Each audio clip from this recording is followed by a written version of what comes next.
Welcome to Story Time for Me, where immersive tales transport you to worlds filled with wonder, imagination, and quiet magic.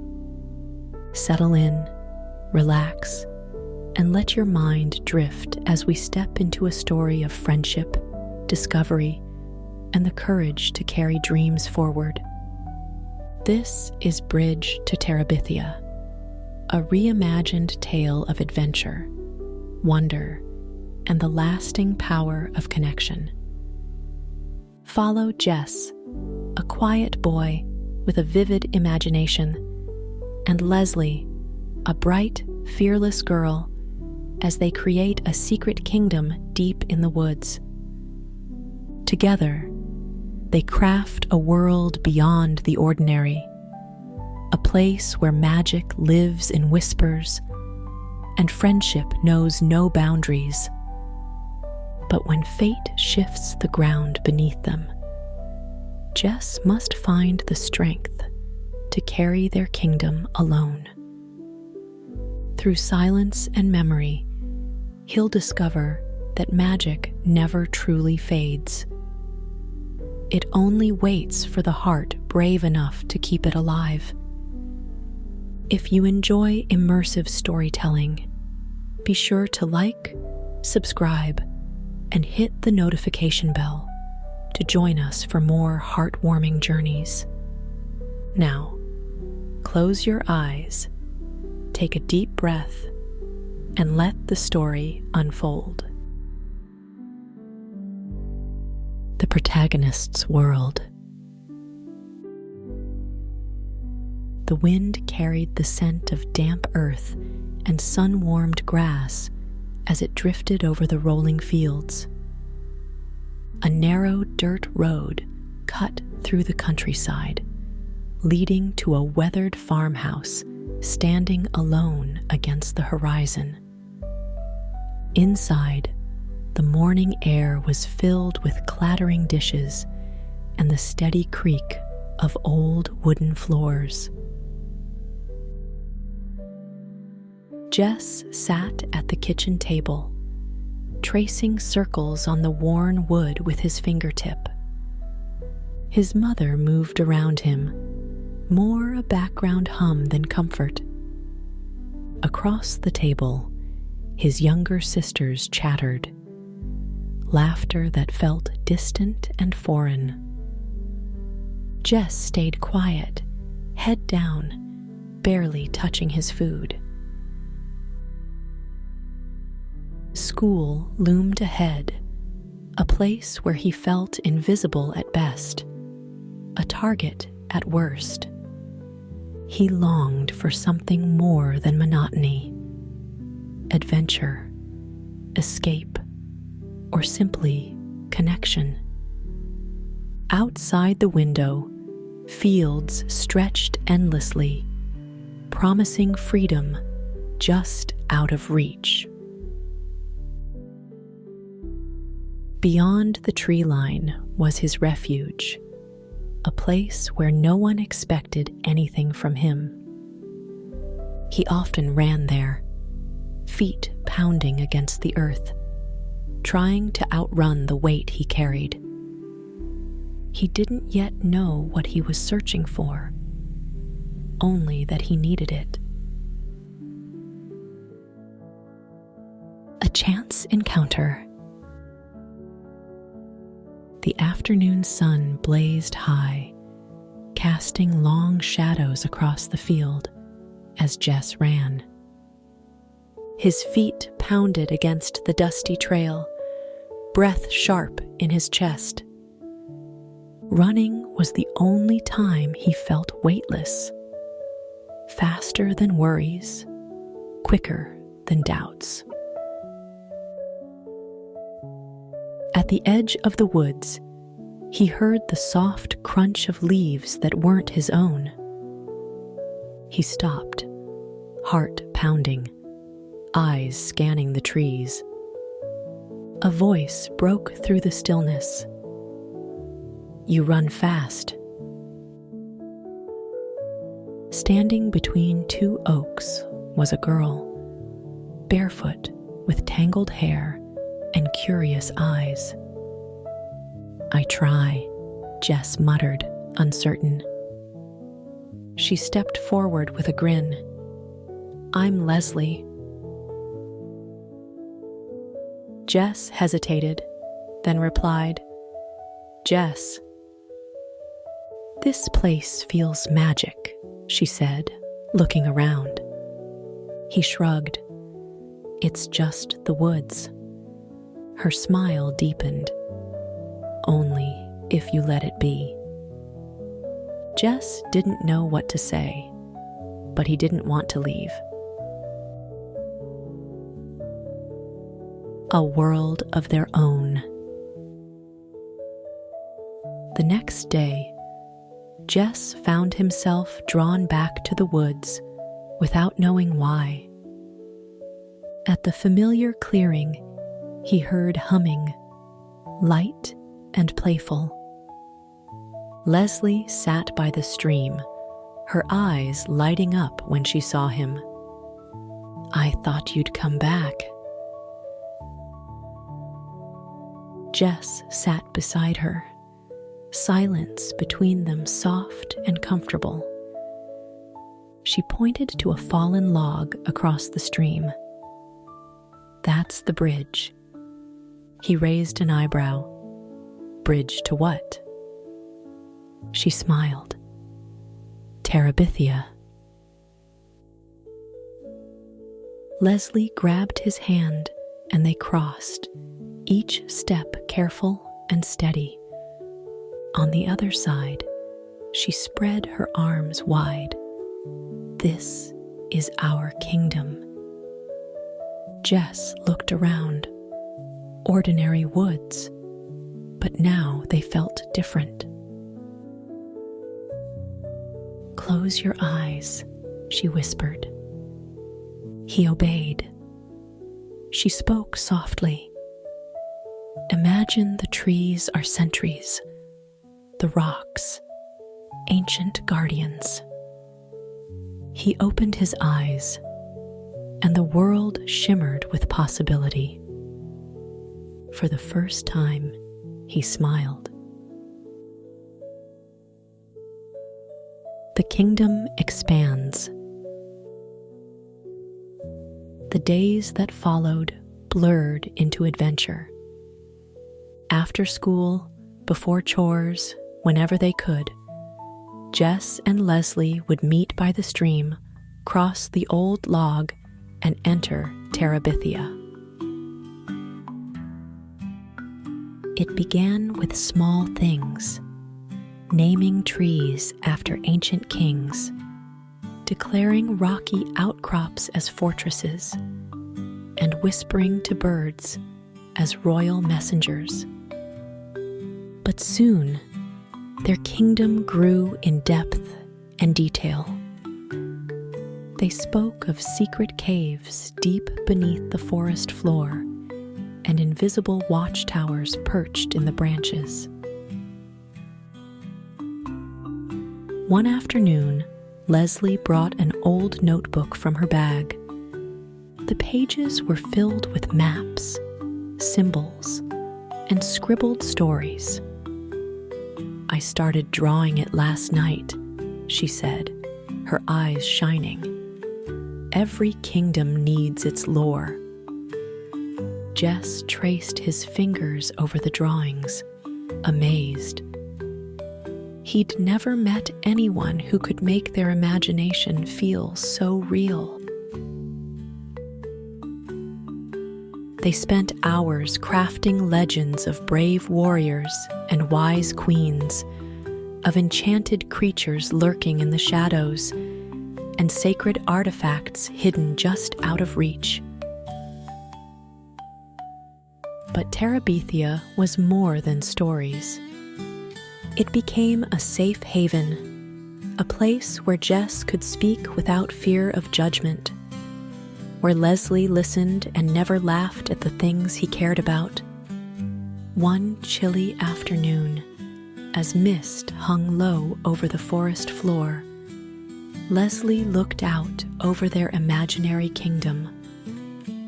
"We made this," she whispered, "out of nothing." Jess nodded, quietly amazed. Somehow, together, they'd made something that felt more real than the world beyond the trees. Secrets and promises. The frost had begun to settle along the edges of the forest, and each breath came out in soft clouds. Terabithia felt quieter now, not empty, but solemn, like even the wind was listening. They sat beneath their great oak of counsel, a towering tree whose gnarled roots curled like ancient fingers gripping the earth. Leslie was sketching in her notebook again, humming softly. Jess watched her pencil move, then hesitated. "I've never told anyone this," he said suddenly. His voice sounded louder than he meant it to, breaking the stillness. Leslie looked up, her expression gentle and patient. "What is it?" "I like to draw." He exhaled slowly, as if releasing a secret he'd carried for too long. "Not just doodles, real stuff, but I hide it. My dad thinks it's a waste of time." Leslie didn't laugh. She didn't shrug or brush it off. She only smiled, warm and understanding. "That's not silly," she said. "That's part of you, and it's beautiful." Jess's chest loosened, like something inside him had finally unclenched. Leslie tore a blank page from her notebook. "Draw something now." He hesitated. His hands felt clumsy, unworthy. But she waited, eyes full of encouragement and trust. Slowly, he took the pencil and began to sketch. The twisting roots of the great oak, the shimmer of mist over the stream. When he finished, Leslie's smile was radiant. "You're an artist, Jess." They sat quietly for a moment, listening to the whisper of the wind. Then Leslie spoke softly. "Let's promise something." He turned to her.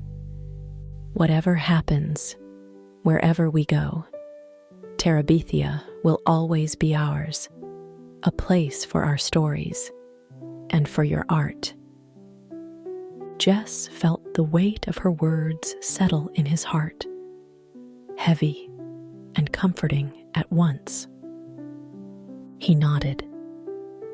"I promise." She reached out her pinky. He hooked his around hers.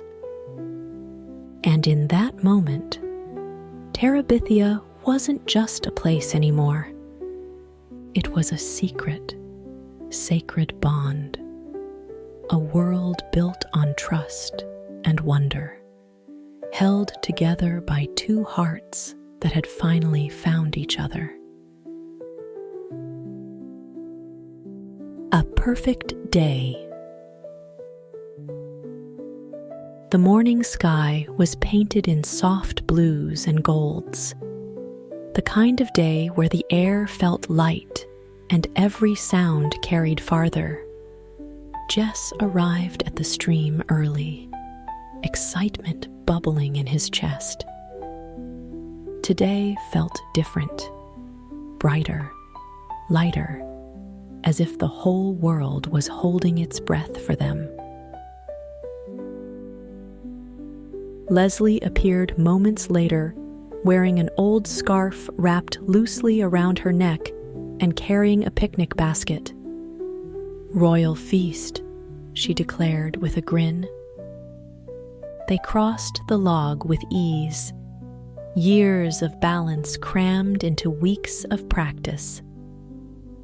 On the other side, Terabithia seemed to glow, the sunlight filtering through leaves like stained glass, the stream sparkling like silver ribbons. They spread out a blanket beneath the great oak. Inside the basket were peanut butter sandwiches, apples, and 2 small bottles of grape soda. As they ate, Leslie spun stories of secret alliances with owl kingdoms, dragons slumbering beneath the hills, and hidden spells woven into the roots of the forest.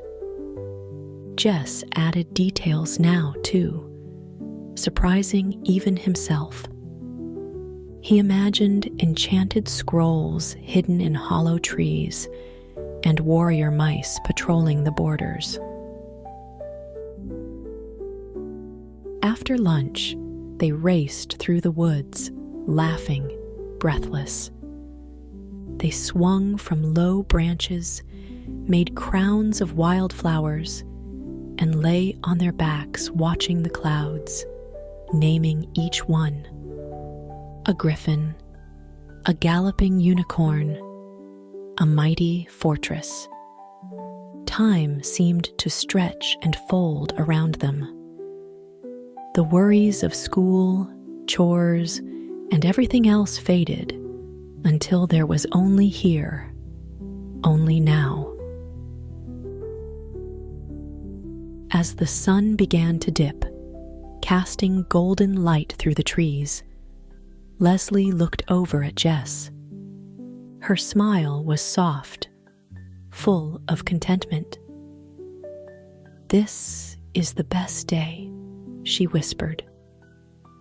Jess nodded, heart full in a way he couldn't explain. He didn't know it yet, but years later, when he'd think back on his childhood, this would be the moment he would return to. A perfect, untouched memory of wonder and friendship, forever shining in his heart. They packed up as twilight settled, crossing the bridge slowly, their hands brushing briefly. A silent promise that this magic would last forever. And for that day, it did.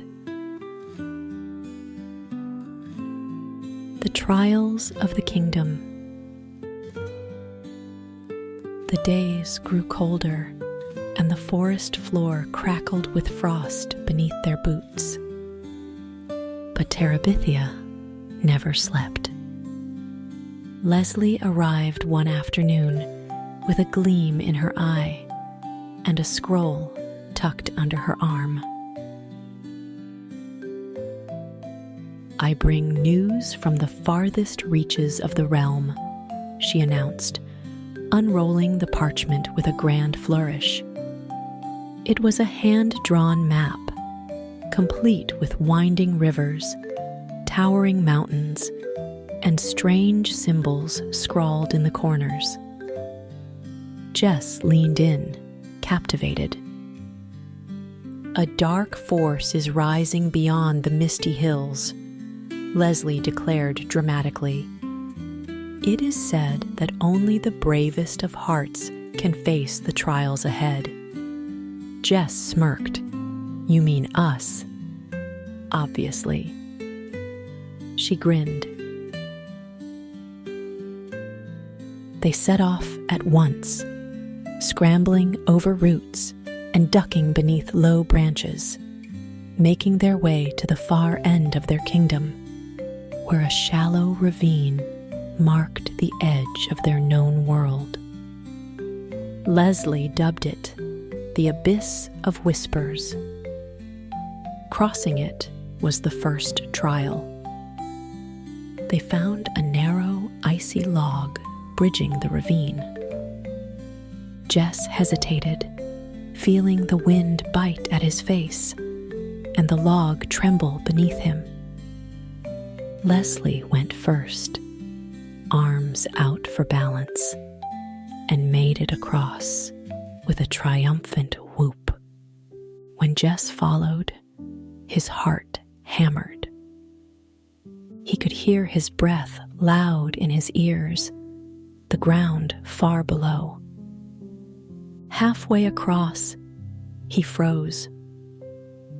"You can do it," Leslie called from the other side. Her voice was steady, full of trust. He took a breath, then another. Step by careful step, he made it across. "See?" she grinned. "Bravest of hearts."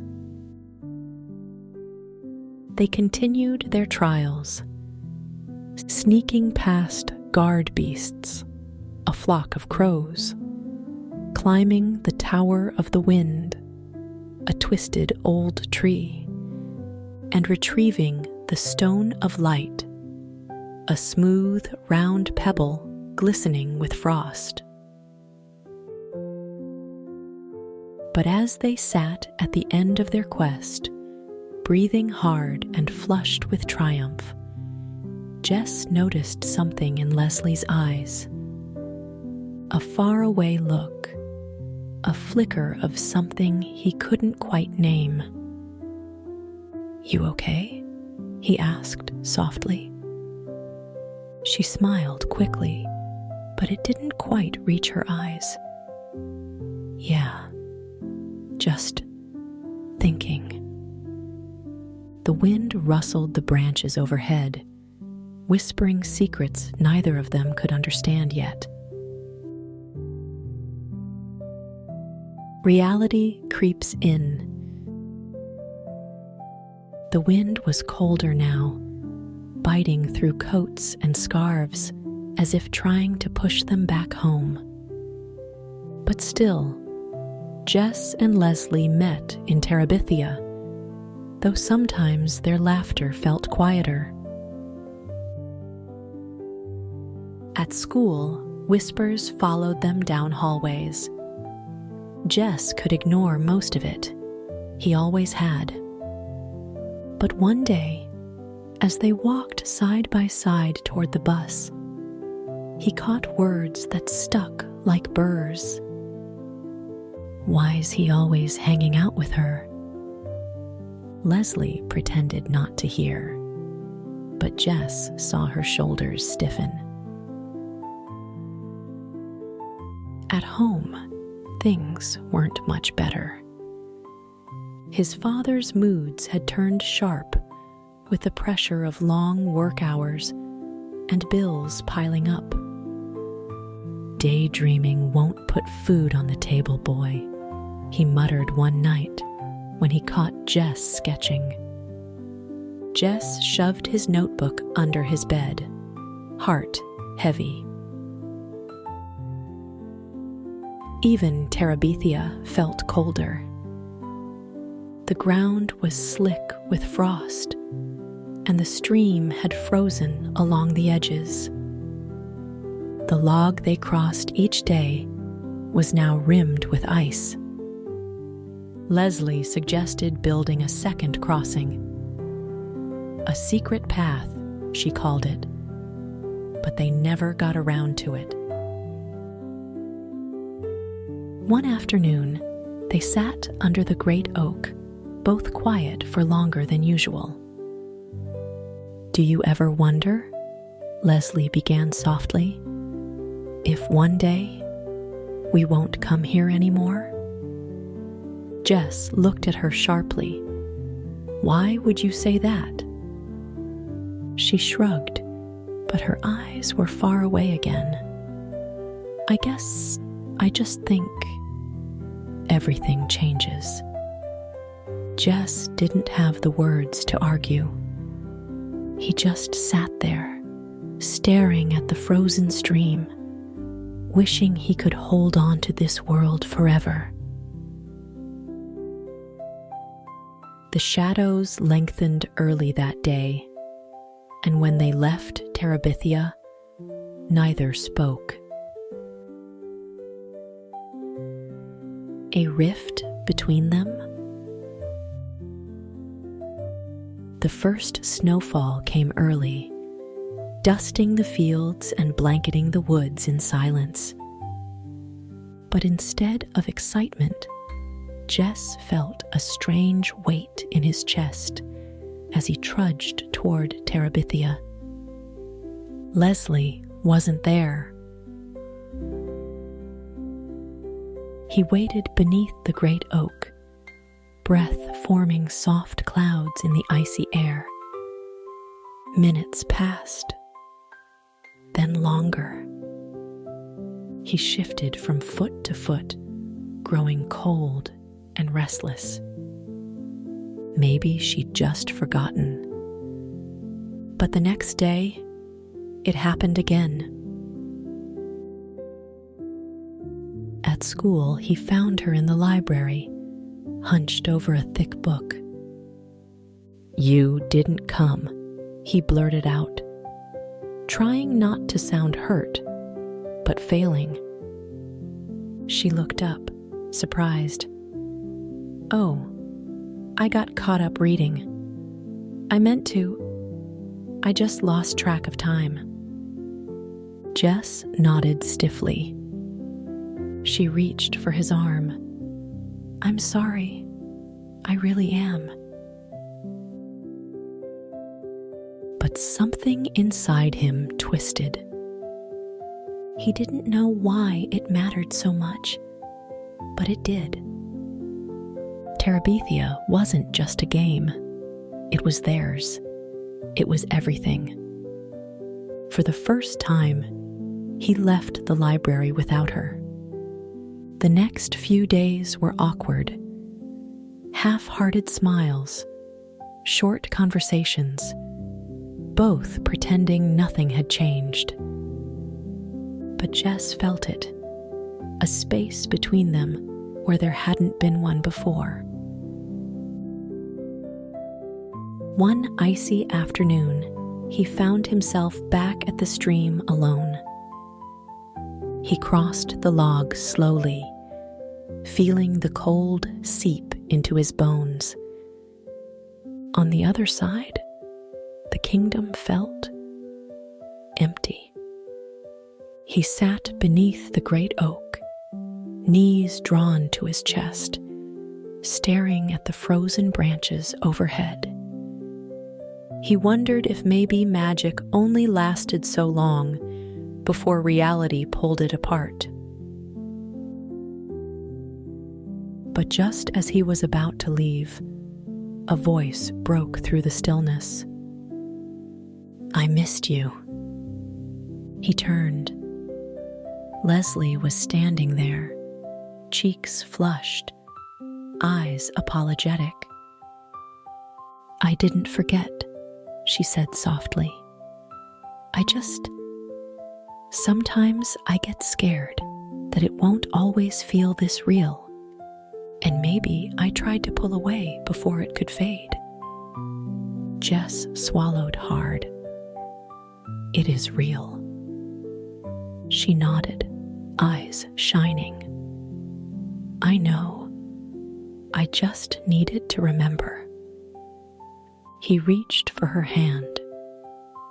She took it, and without another word, they sat together in silence, the cold forgotten, the kingdom still theirs.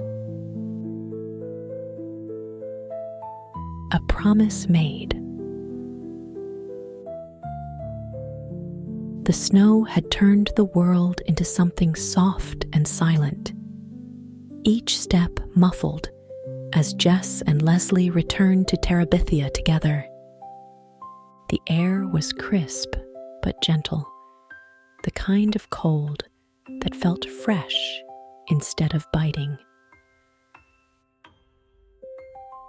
They crossed the log slowly, deliberately, as if aware of how fragile the moment was. On the other side, the kingdom greeted them with quiet stillness. Branches heavy with snow, the stream below frozen into glass. Jess broke the silence first. "I was afraid you wouldn't come back." Leslie turned to him, her expression open and honest. "I was afraid too. Sometimes it feels so perfect, I think it'll disappear if I love it too much." He looked down, kicking at the snow. "I get scared of that too." She touched his arm gently. "We can't let fear steal this from us." They made their way to the great oak and sat beneath its vast branches, leaning against the sturdy trunk. For a moment, they just breathed, letting the silence be comfortable again. Leslie reached into her coat pocket and pulled out 2 lengths of twine, each strung with a small, smooth stone she'd painted gold. "These are tokens of the royal order," she said solemnly, "to remind us that Terabithia is real, even when we're not here." Jess accepted his with care, his heart swelling with warmth. "And one more thing," Leslie added, her voice soft but steady.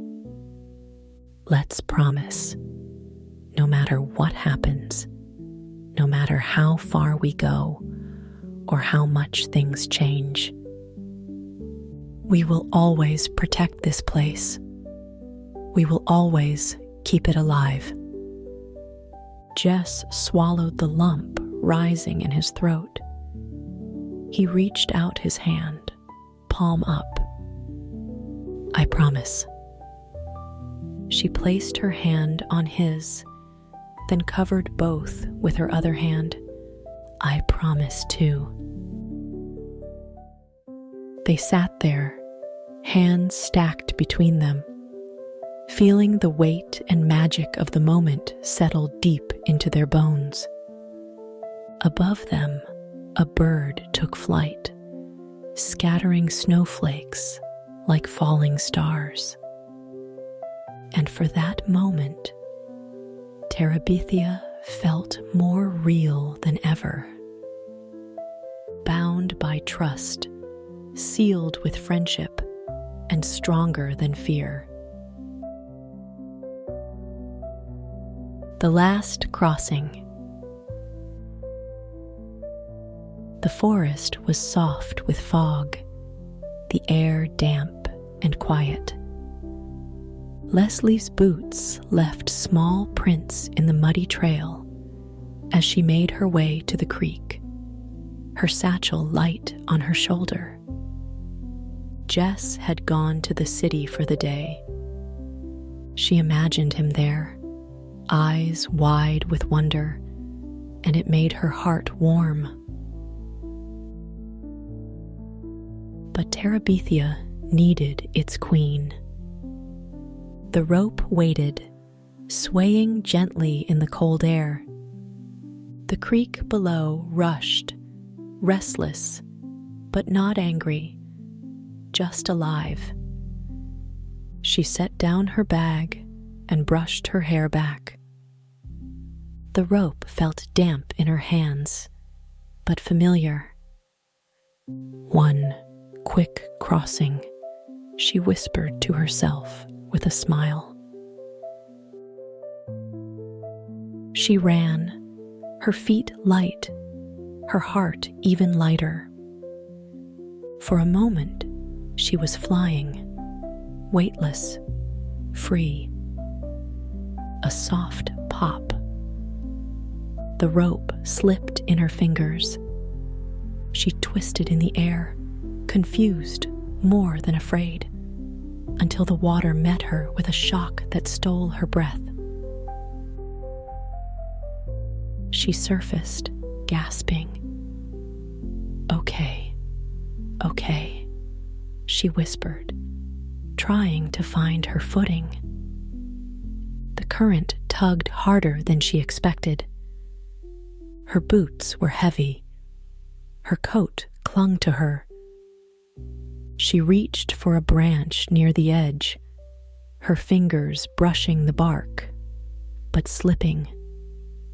A splash over her head. Water filled her mouth. She coughed, sputtered. Panic rose, sharp and bitter.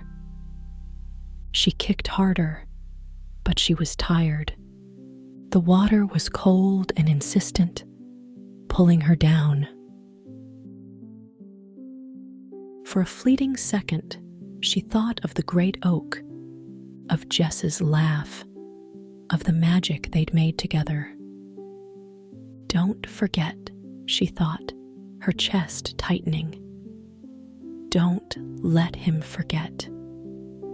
The current turned gentle, as if cradling her now. Her eyes fluttered closed. The queen drifted quietly from her kingdom. The tragedy. The day began like any other. Cold, pale light filtering through the kitchen window as Jess hurried through breakfast. But this time, something different awaited him. His music teacher, Miss Edmonds, had called the night before, inviting him to visit the art museum in the city. It was a dream he'd never dared imagine. A whole day surrounded by paintings, colors, and possibility. He almost said no. He thought of Terabithia, of Leslie waiting by the stream. But his mother's rare smile and his father's nod of approval pushed him out the door. The museum was everything he'd hoped for. Vast, beautiful, filled with endless worlds captured in brushstrokes. For the first time, he felt seen, understood by strangers who had painted their dreams onto canvas. The day felt perfect. Until he came home.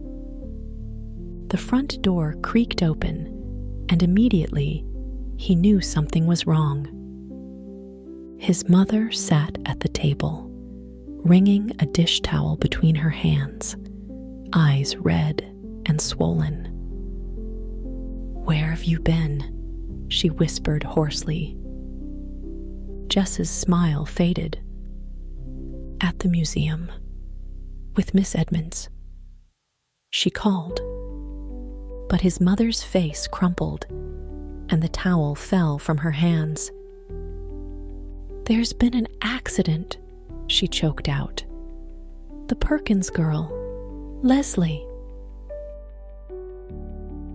Jess froze. The room tilted slightly, the air heavy and sharp. She tried to cross the creek this morning. The rope snapped. They found her downstream. The words hit like stones. "No," Jess whispered. He shook his head. "No, she wouldn't go without me. She wouldn't." His mother reached for him, but he pulled away. He ran. Out the door, into the cold, down the road, toward the woods. His breath came in ragged gasps, his heart pounding so hard, it hurt. He reached the stream. The log was gone, shattered pieces caught in the frozen water below. He dropped to his knees, fists clenched, tears blurring his vision. "No," he whispered again. The world felt unreal, distant. But the silence of the woods answered him with only the soft whisper of the wind, empty, cold, and final. Terabithia had lost its queen. Disbelief and grief. The creek roared on, indifferent. He turned away only when his body was too cold to stay.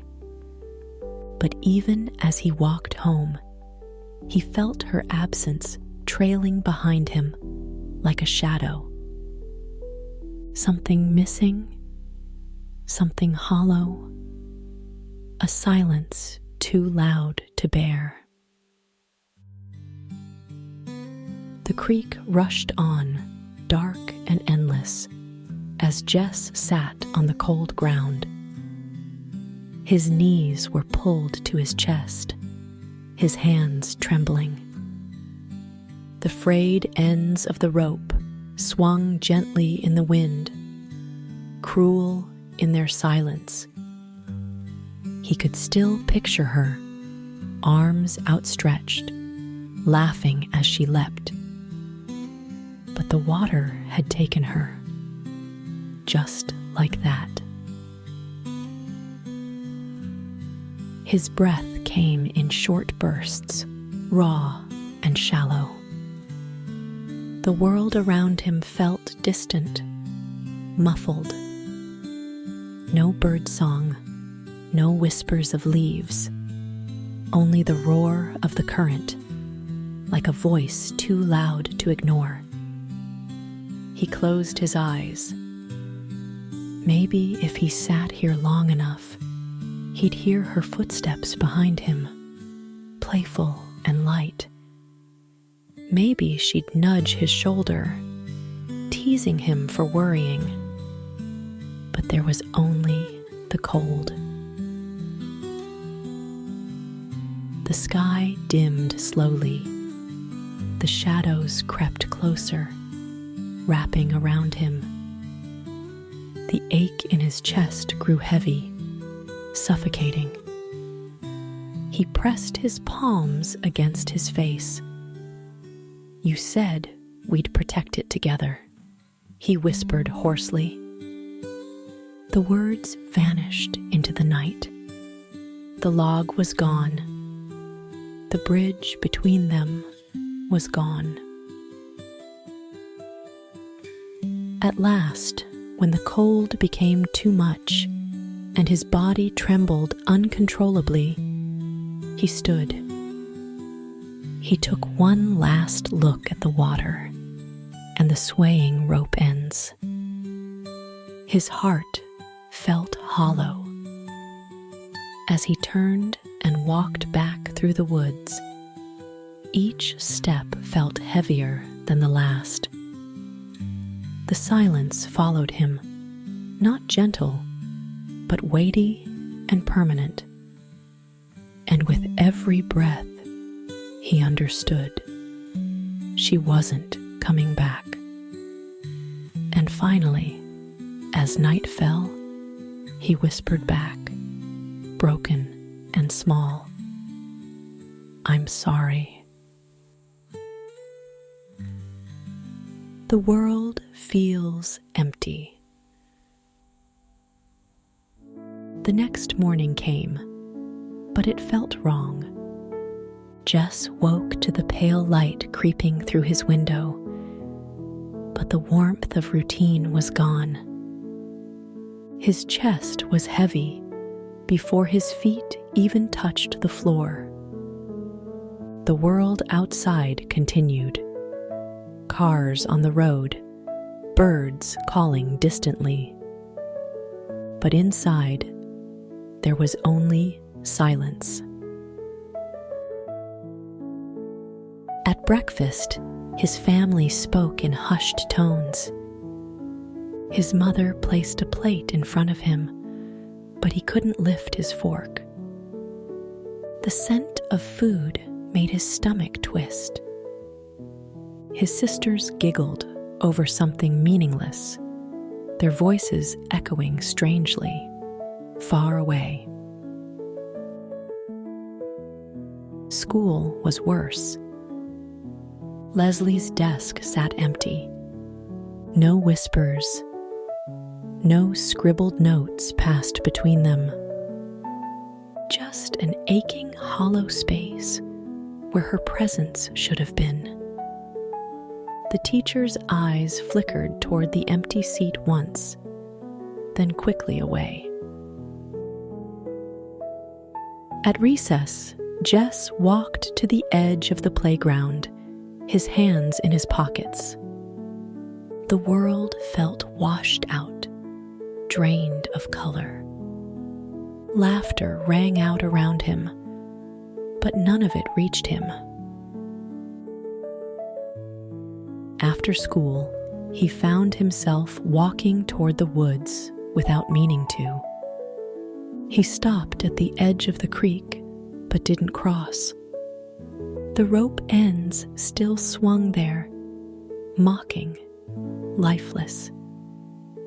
He whispered, barely audible, "It's all empty without you." The water rushed on, heartless and indifferent. And Jess stood there, feeling smaller than he had ever felt in his life. A sign or a memory? The days blurred. Jess moved through them like a ghost, speaking when spoken to, answering with nods and half-hearted smiles. But inside, the emptiness remained.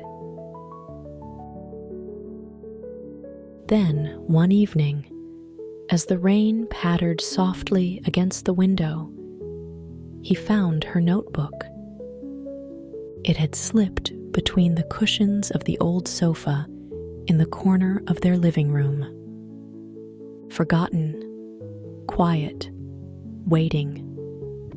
He pulled it out with trembling hands.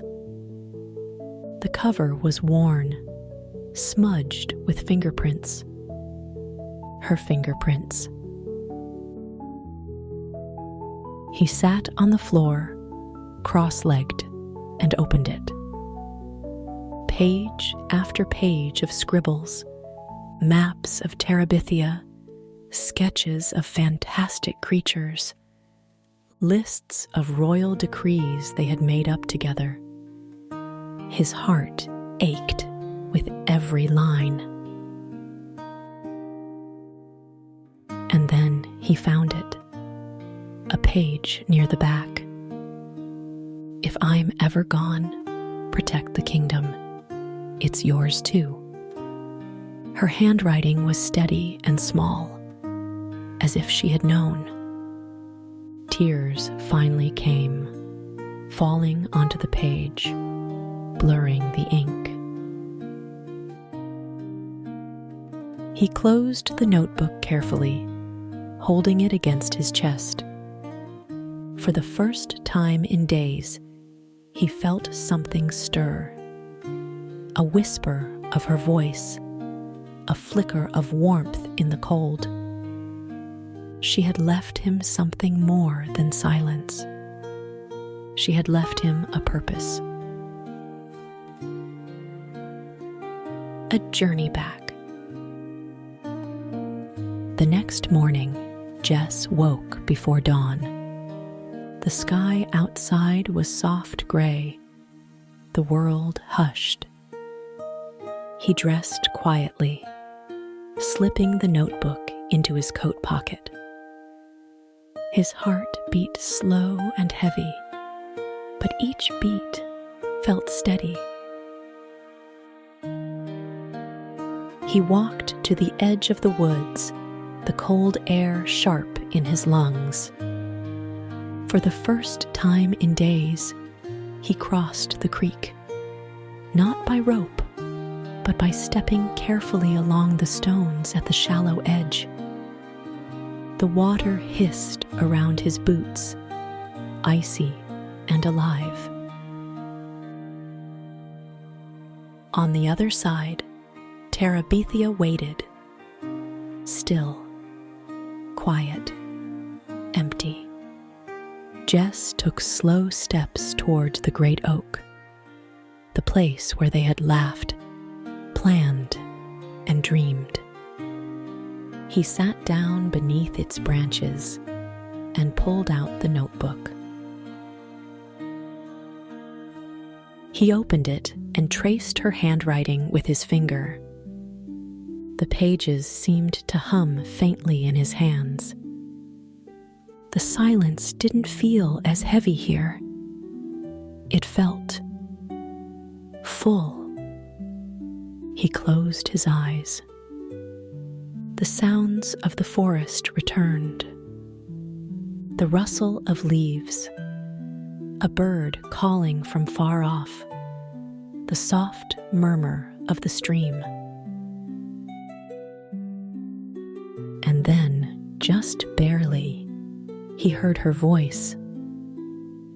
"You can still protect it, Jess. It's ours."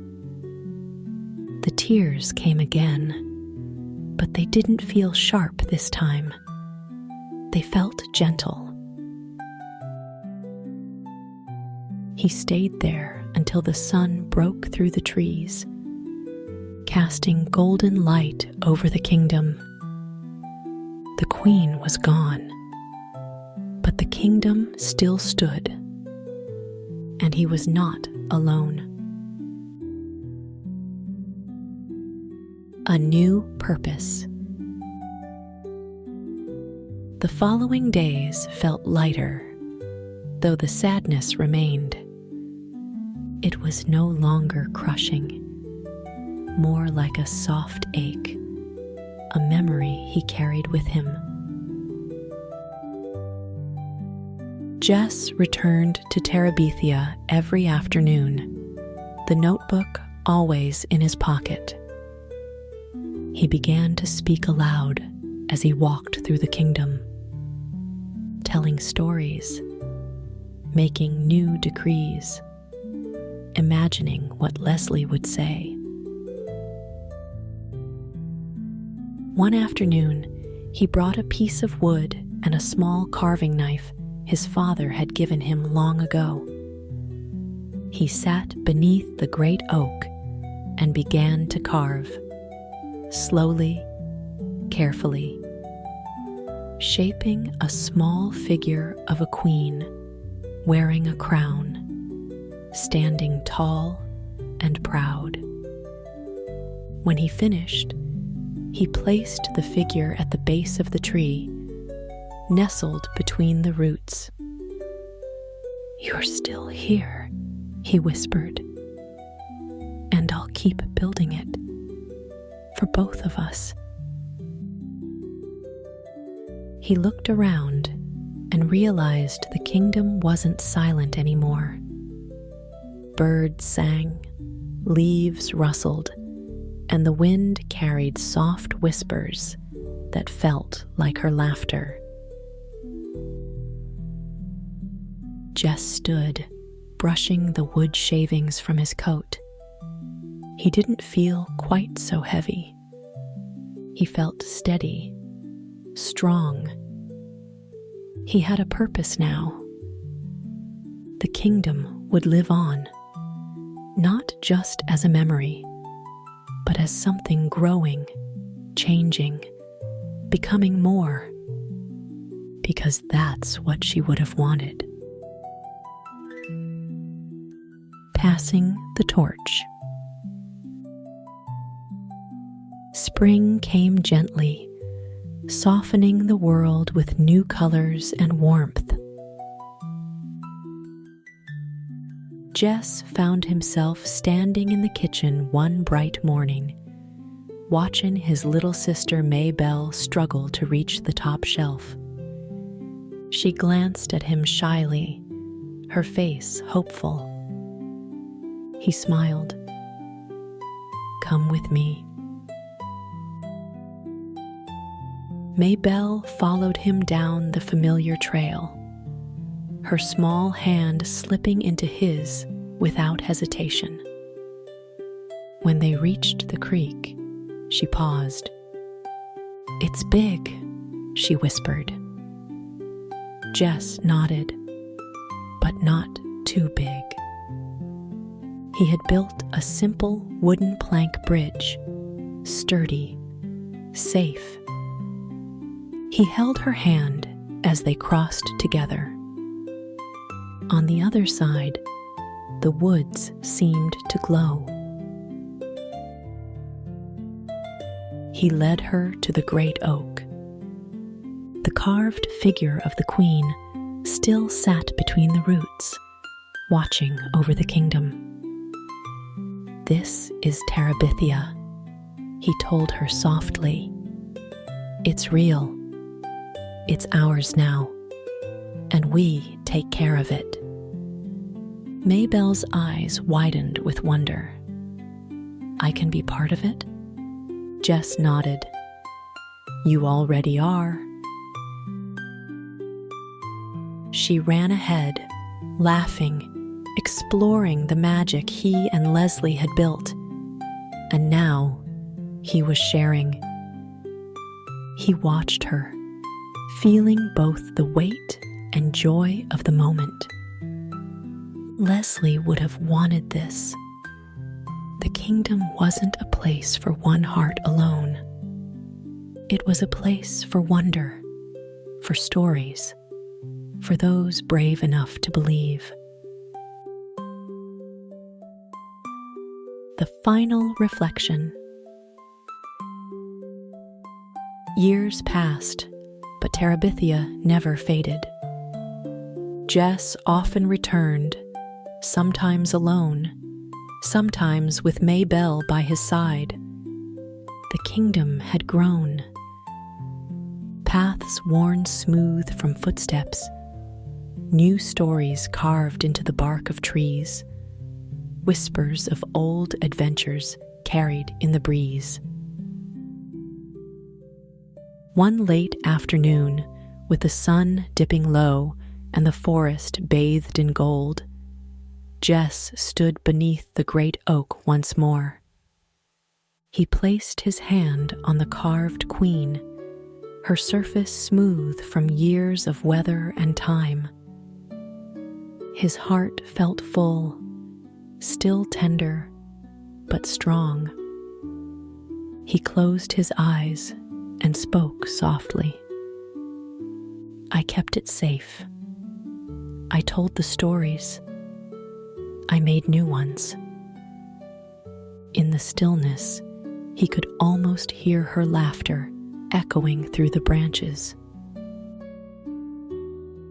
He turned to Maybelle, now older, sitting beneath the tree with a notebook in her lap, sketching with quiet concentration. Jess smiled. He looked up at the sky, soft, endless, and filled with light. "Thank you," he thought, "for finding me, for giving me this." And as he walked back through the woods, the kingdom behind him felt eternal. A place where wonder lived, where magic endured, and where hearts, once broken, could find their way home. Thank you for joining us here at Storytime for Me. We hope this retelling of Bridge to Terabithia brought you comfort, wonder, and a quiet reminder of how stories and friendship can live on in the heart. Through imagination, memory, and courage, magic never fades. It simply waits for us to believe in it once more.